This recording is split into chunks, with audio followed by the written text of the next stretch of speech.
The last video gave us an in-depth overview into the inbound marketing expenses. Now let's have a look at the business metrics and how to set your KPI goals.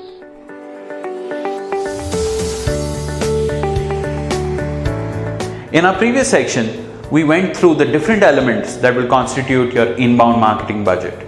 There was one very important part, that is analytics and KPIs. Why is this so important? Analytics and KPIs are the guardrails that actually help you focus all of your efforts and really ensure that you are taking the kind of actions that you only need to do and you're not going overboard with your efforts. Let's dive into that a bit. There are certain things that we know. One is our annual revenue goal, and that's a 1 crore rupee goal. What we also know from our experience is that we have an average customer revenue of rupees 50,000. In order to achieve our 1 crore revenue goal, what we do now need to do is just divide 1 crore by 50,000, and this gives us 200. So now we know that we need to acquire 200 customers over the course of the year. A 1 crore revenue goal now suddenly seems a lot more achievable.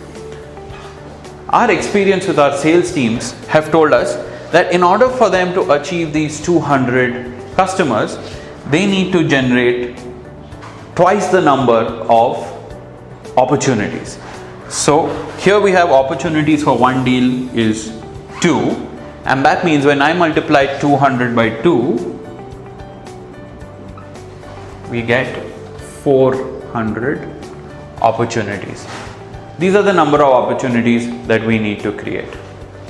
Further to this, now our sales team has also told us that they need to generate 3 times the number of sales qualified leads for each of their opportunities. So we have this here. That means when we multiply our 400 by 3, we need to generate 1200 sales qualified leads. Now comes the last part, and that's where inbound will really play its role. We know that for each SQL, you need to generate 10 marketing qualified leads. That's here. And for us to achieve our total number of marketing qualified leads, all we have to do is multiply 1200 by 10, and there you go. We now know we need to generate 12,000 marketing qualified leads.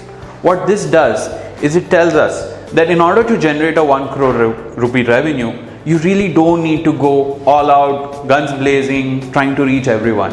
All you need to do is identify your 12,000 marketing qualified leads, and the rest through well-nurtured content, through well-streamlined communication, will actually be able to create the number of marketing qualified leads, sales qualified leads, and opportunities that your sales team needs in order to achieve the results that the company needs to be achieving.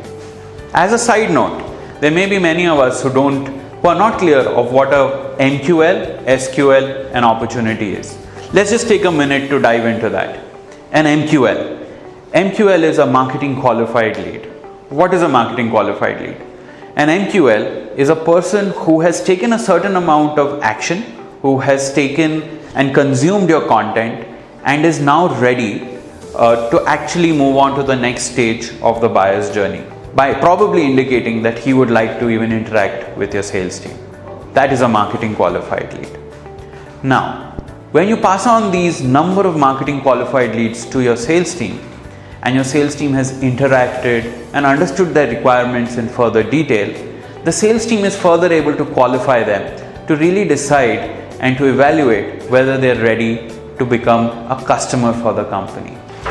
Those leads then get labeled as sales qualified leads. When these sales qualified leads further go through the process of interactions, negotiations, and evaluation, you are actually able to arrive at a fewer number of opportunities. These opportunities are those who would be the best suited people to actually purchase your product or service. These opportunities then get converted into customers. So that's MQLs, SQLs, opportunities for you.